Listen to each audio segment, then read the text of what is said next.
You're just the placeholder until my ex gets his life together, she admitted. So I gave her permanently. Now he's back in jail, and she's begging for a second place on my waiting list. Hey viewers, before we move on to the video, please make sure to subscribe to the channel and hit the like button if you want to see more stories like this. Thanks. For 3 years, I built my life around Hannah. I wasn't just her boyfriend, I was her foundation. When her car died, I was the one who co-signed the loan for the new one. When her dad got sick, I was the one who drove her to the hospital every weekend, who held her while she cried, who made sure she ate. When she maxed out her credit cards, I helped her consolidate the debt and create a budget.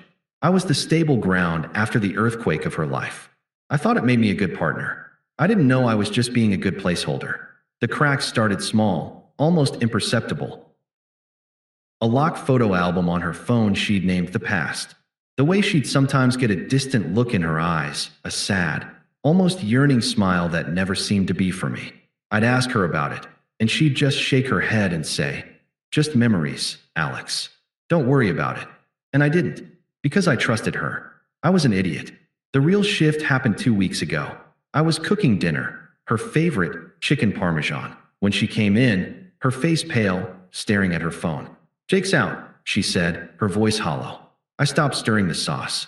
Jake. The name was a ghost in our relationship. The ex-boyfriend from before me. The one with the charming smile and the rap sheet. The one who'd talked her into investing her savings into a scheme that landed him in jail for fraud and left her with nothing. I'd helped her pick up the pieces. Out. As in parole? I asked, keeping my voice carefully neutral. As in time served. Good behavior. She finally looked at me, and her expression was unreadable. He messaged me. A cold knot tightened in my stomach. "On. Maybe that's not a door you need to reopen. For your own sake." She flinched as if I'd slapped her. "You don't understand what we had. It was complicated. Stealing your life savings seems pretty straightforward to me," I said, the words slipping out before I could stop them. Her eyes flashed with a defensive fire I hadn't seen in years. "You don't know him. You don't know what he was dealing with. He was lost, and I failed him. I failed him." The words hung in the air between us, suffocating. For 3 years, I thought I was helping her. Now, I realized, in her mind, she'd just been biding her time, waiting for a chance to fix things with him. The following days were tense. She was glued to her phone, her thumbs flying across the screen, a small, secretive smile playing on her lips. The smile I used to think was for me. She was distant during our movie nights, distracted when I talked about my day. The foundation I'd so carefully built was turning to sand under my feet. It all came to a head on a rainy Tuesday.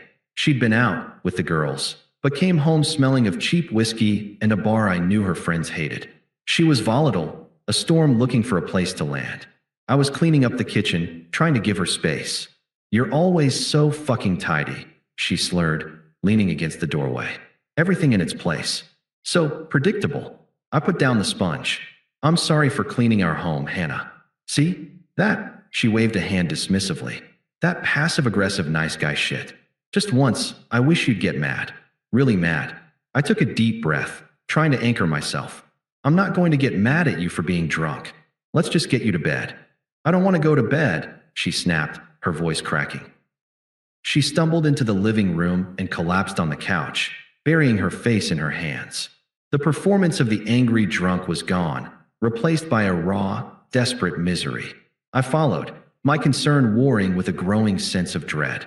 I sat on the edge of the coffee table, facing her. "Just talk to me, hon. Whatever it is, we can handle it. We always do." She looked up, her mascara smudged into dark shadows under her eyes. She laughed, a bitter, hollow sound. "That's the problem. You're always so stable. So there. It's suffocating." The word hit me like a physical blow. Suffocating. All my support, all my loyalty, was just weight to her. "I'm sorry for being reliable," I said, the confusion and hurt breaking through my calm exterior. "No, you don't get it," she said, shaking her head as if I were a particularly slow child. "With you it's easy. It's safe. It's like living in a perfectly furnished, temperature-controlled room. But with Jake," she got a faraway look, that same yearning smile from her phone. "With Jake, it was real. It was fire. It was messy and painful and glorious. He saw a part of me you'll never even know exists. The room felt like it was tilting. I could hear my own heartbeat in my ears. Jake? The guy who drained your bank account and got arrested? That's your idea of real? Her gaze snapped back to me, and for the first time, all the masks were off. The drunkenness, the volatility, it all crystallized into a cold, terrifying clarity. I've always loved him, she said, her voice low and steady, every word a precise, calculated stab. I was just waiting for him to get his life together. She paused, letting the cruelty of the statement hang in the air, ensuring I felt its full weight. You were just a placeholder, Alex. A safe place to land until he was out. Placeholder. The word echoed in the silent room, obliterating 3 years in an instant. Every shared laugh, every quiet morning, every sacrifice I'd made, it all dissolved into nothing. I wasn't her partner. I was a seat warmer, a temporary occupant, the human equivalent of a futon. I didn't say a word. I couldn't. There was nothing left to say. The entire history of our relationship had just been rewritten, and I had been reduced to a footnote. I stood up from the coffee table. The movement felt slow, deliberate, as if I were moving through deep water. I looked at her, at the woman I thought I knew, and I felt nothing. No anger, no sadness, just a cold, vast, and empty silence. I turned and walked toward our bedroom. Our bedroom. The thought was a joke now. "Where are you going?" she called after me, her voice laced with a sudden, sharp anxiety. She'd expected a fight. She'd expected tears. She'd expected me to beg. My silence was the one thing she hadn't prepared for. I didn't answer. I went to the closet and pulled out my old duffel bag from the top shelf. I moved with a methodical calm I didn't recognize in myself. I packed a week's worth of clothes, my toiletries, my passport, and the small lockbox that held my important documents. I left behind everything she had ever given me. I left behind the life I had built for us. When I walked back into the living room, bag in hand, she was standing, wringing her hands. The cold confidence was gone, replaced by bewildered panic. "Where are you going?" "We need to talk about this," she demanded, her voice shrill. I stopped at the front door and finally looked at her. My expression was blank, a closed door. "No, we don't," I said, my voice quiet but absolute. "You've said everything. You've been perfectly clear. So that's it. You're just walking away? After 3 years." The entitlement in her voice was breathtaking. She had just atomized my entire world, and she was shocked I wasn't sticking around for the fallout. "You told me I was a temporary fixture," I said, my hand on the doorknob. "Consider my term served." I opened the door, the cool night air rushing in. I took one last look at her, standing in the ruins of the life I'd built for her. "Good luck with the fire, Hannah," I said. "I hope you don't get burned." I pulled the door shut behind me. The click of the lock sliding into place was the quietest, most final sound I had ever heard. The numbness held during the drive to the cheap airport hotel. It was a strange, hollow feeling, as if someone had performed an emotional lobotomy. I didn't turn on the radio. I just drove in silence. The only sound, the hum of the tires on wet asphalt and the rhythmic swipe of the wipers. Placeholder. The word had scoured me clean. There was no room for anger or grief because the very identity that would feel those things had been declared null and void. The hotel room was beige and sterile. It smelled of antiseptic and stale air. I placed my duffel bag on the luggage stand, the same deliberate movement I'd used packing it. I sat on the edge of the bed, my hands on my knees, and just breathed. I waited for the pain to hit. I waited for the crushing weight of 3 years lost, for the images of her face, for the memory of her laugh. But nothing came. It was just quiet. My phone buzzed in my pocket. Then again, and again, a flurry of notifications. I pulled it out. Her name lit up the screen, over and over. "Hannah, Alex, please. Hannah, you can't just leave like this. Hannah, we need to talk like adults. Hannah, are you really this petty? Hannah, answer me." I watched the screen light up, each message a ripple on the surface of my stillness. They weren't apologies. They were demands. Demands for my attention, for my emotion, for my energy. Demands that I participate in the drama she had created. I swiped down on the notifications, clearing them. Then I went into settings, found her number, and pressed block. The action was clinical. Final. It felt better than any angry text I could have sent.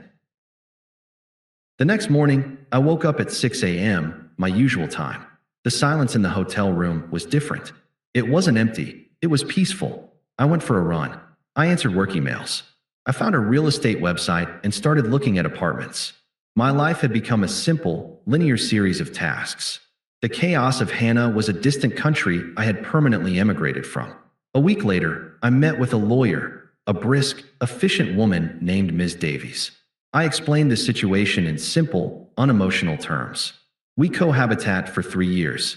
We have a shared lease, a shared car loan for which I am the co-signer, and some shared utilities. I want to sever all financial and legal ties as cleanly and quickly as possible. Ms. Davies nodded, typing notes. And the reason for the separation? I looked out the window of her high-rise office. The city looked clean and orderly from up here. She informed me that our entire relationship was a temporary arrangement for her until her previous partner was available again. Ms. Davies stopped typing and looked at me over her glasses. I see. She didn't offer sympathy. She just gave a short, sharp nod. That simplifies things emotionally, if not legally. We'll send a formal notice of intent to vacate the lease, and we'll file the paperwork to have you removed from the loan.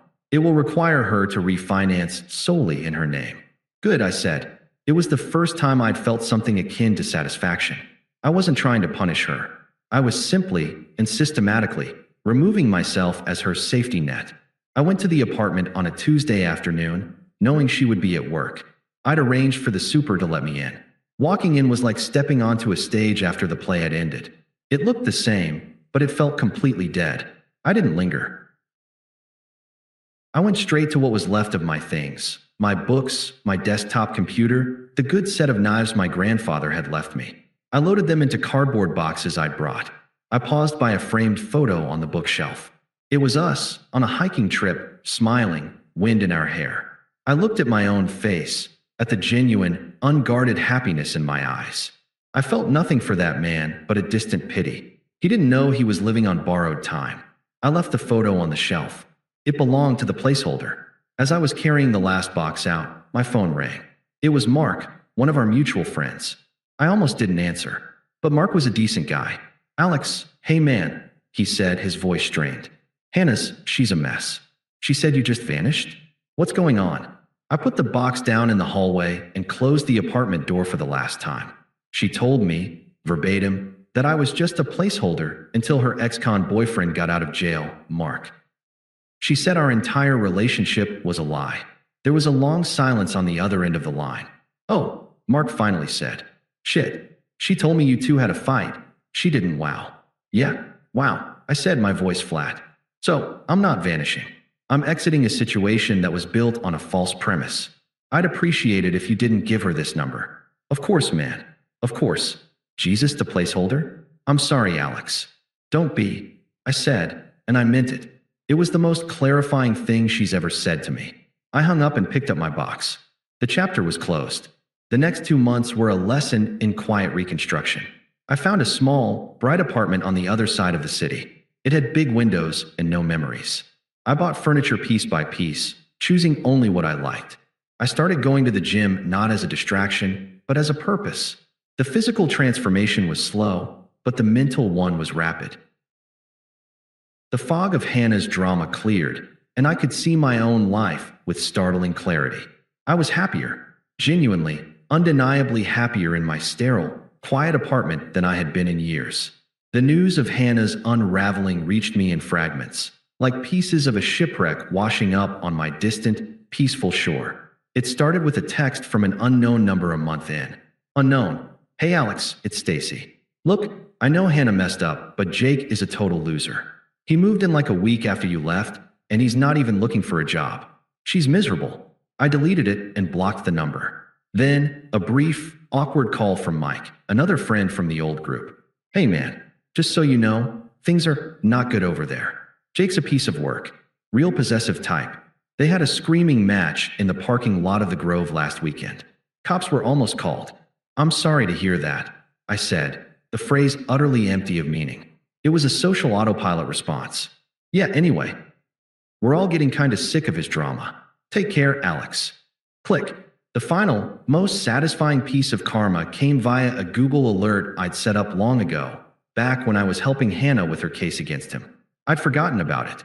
The email popped up in my inbox with the subject, New Result for Jake Morrow. I clicked it. It was a local news brief from the police blotter. Asterisk, arrested on charges of violating parole and attempted burglary. Jake Morrow, 31, was taken into custody after a failed break-in at a construction site on Elm Avenue. A female accomplice, identified as Hannah R., was questioned and released pending further investigation. Police seized items from their shared residence.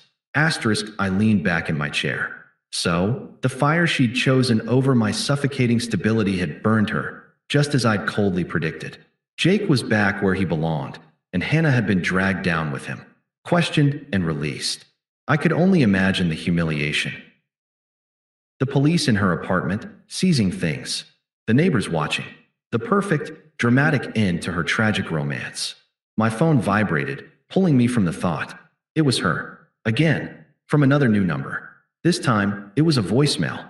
I almost deleted it, but a detached sense of curiosity made me press play. Her voice was a ragged, hysterical shriek, stripped of all its former calculated charm. I can't believe you. I am in real trouble here. My life is falling apart, and you're just sitting there, feeling smug. Jake's back in jail. The police took my laptop. My landlord is threatening to evict me. I admit I messed up, but you're supposed to be the better person. You're supposed to help. Call me back. The message ended. I stared at the phone. There it was. The unvarnished truth of her character. Not an apology for the 3-year con she'd pulled on me. Not a shred of self-awareness. Just a furious, screaming demand that I, the man she had called a placeholder, fix the consequences of her own choices. She still saw me as a function, a tool. The better person was just another role she expected me to play for her benefit. I deleted the voicemail. Then I blocked the new number. I looked around my new apartment. The evening sun was streaming through the big windows, illuminating the clean, sparse space. It was quiet. It was mine. I felt nothing for Hannah but a faint, anthropological interest. Her desperation was just noise. The silence in my new life was my own. And it was golden. The silence after her screaming voicemail was a victory. It was the sound of a door not just closed, but bricked over. I had built a new life, a fortress of calm, and her chaos was now outside the walls, barely a whisper on the wind. But Hannah had never been good at respecting boundaries. The attempts began again, each one a more transparent and pathetic grasp at the lever of my guilt. The first was an email. It landed in my promotions folder, its subject line a masterclass in manipulation. I'm broken. Alex, I know you hate me. I know I don't deserve your kindness. But I'm so lost. Jake is gone, probably for years. The landlord is evicting me because of the police thing. I have nowhere to go. I'm staying in a motel that smells like bleach and failure, and I can't stop thinking about how I threw away the only good thing I ever had. You were never just a placeholder. I was scared and I said a terrible, stupid thing to push you away because I didn't feel worthy of you. The truth is, I've always loved you. I was just too broken to see it. Please, can you just meet me? I need to see your face. I need to know there's still some good left in the world. Yours, always, Hannah. I read it once. Then I selected the email and clicked the trash icon. It wasn't even a difficult decision. The letter was a tapestry of lies, woven from self-pity. I didn't feel worthy. She had felt perfectly worthy when she was using my credit card. I've always loved you. The ghost of Jake would beg to differ. She wasn't reaching out to me. She was reaching out to the stability I represented, the safety net she now found herself desperately needing.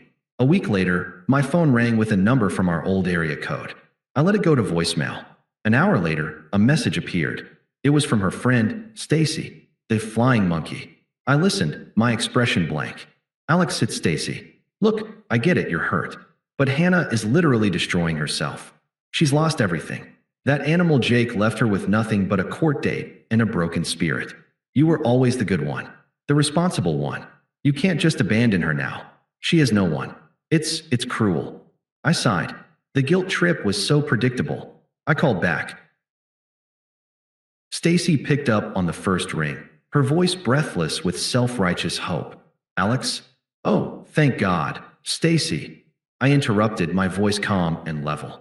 She told me our entire relationship was a lie. Abandoning her implies I had a responsibility to stay. I didn't, but she's learned her lesson. Stacy pleaded, her tone turning sharp. She's been punished enough, don't you think?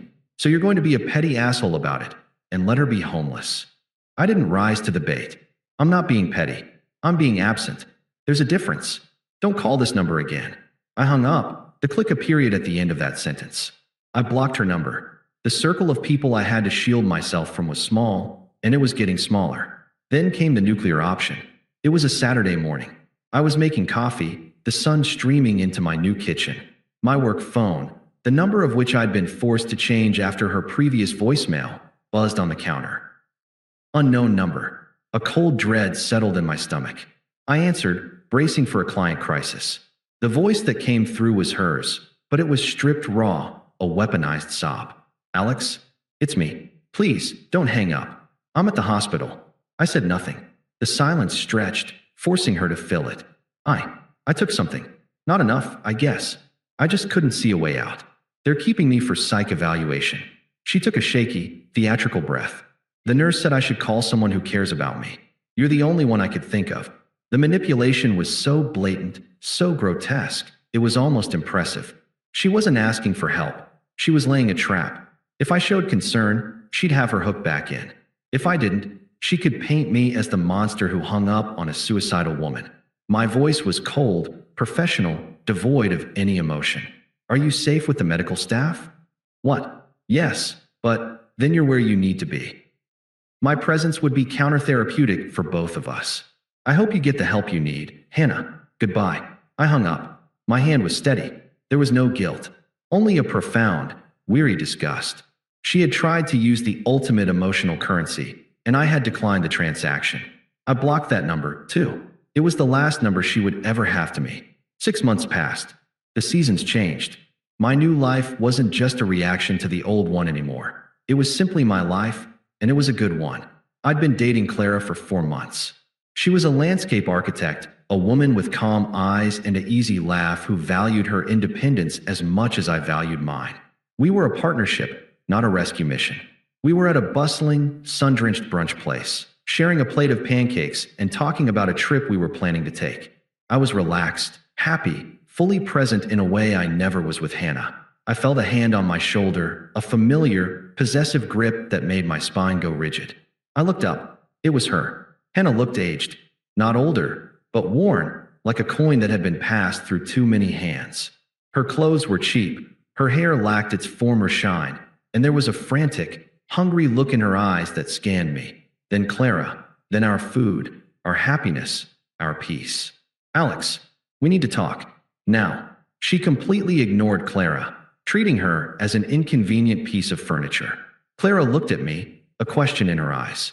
I gave a slight, almost imperceptible shake of my head and a look that said, I'll handle this.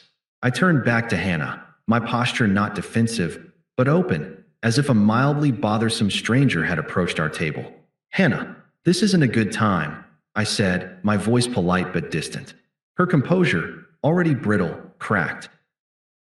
It's never a good time for you anymore. My life is ruined. Jake's in for 5 years. I lost the apartment. I'm waiting tables at a diner. I have nothing. She was waiting for a reaction. Shock, pity, anything. I gave her nothing.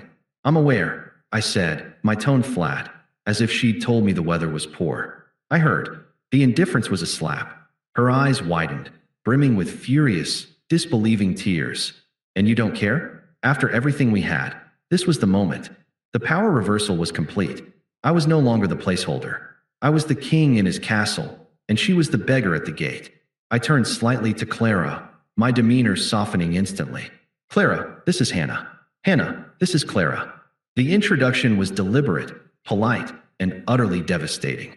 It formally acknowledged her existence, while simultaneously demonstrating her absolute irrelevance to my current world. Hannah stared, her jaw slack. She looked between us, at our joined hands on the table, at the simple intimacy of the scene. So this is it, she whispered, her voice trembling with a fresh wave of outrage. You replaced me just like that? I turned my gaze back to her, and I gave her the full, unvarnished truth. It wasn't delivered with anger or malice, but with the calm finality of a judge reading a verdict. I didn't replace you, Hannah, I said, my voice clear and carrying. A placeholder is temporary by definition. When my permanent situation became available, I glanced at Clara, a genuine, unforced smile touching my lips for a fraction of a second before returning my gaze to Hannah. I simply stopped filling the temporary role. I let the words hang in the air, watching them land, watching them shatter the last of her delusions. Our business concluded the day you explained my function to me. I concluded, my tone shifting to one of mild, dismissive suggestion. I suggest you focus on your own situation now. And with that, I turned my back on her. Literally, I shifted my body fully towards Clara, picked up my coffee cup, and took a sip. So, as I was saying, I think late September would be perfect for the mountains. The silence I left Hannah with was more absolute than any slamming door. I was no longer just ignoring her calls. I was ignoring her physical presence. She was a ghost, and I had stopped believing in her. After a moment that must have felt like an eternity, I heard a choked, guttural sound, and then the frantic click-clack of her heels retreating across the tile floor. I didn't watch her go. I didn't need to. Clara reached over and squeezed my hand, her touch warm and real. "You okay?" she asked softly. I looked at her, at the sunlight in her hair, at the future in her eyes, and I felt the last vestige of that cold, hollow place inside me fill with a quiet, steady warmth. "Never better," I said, and for the first time since I'd heard the word placeholder, I knew it was the absolute truth. Thanks for watching. Make sure to subscribe to the channel and hit the like button. What do you think about this story? Share it in the comments.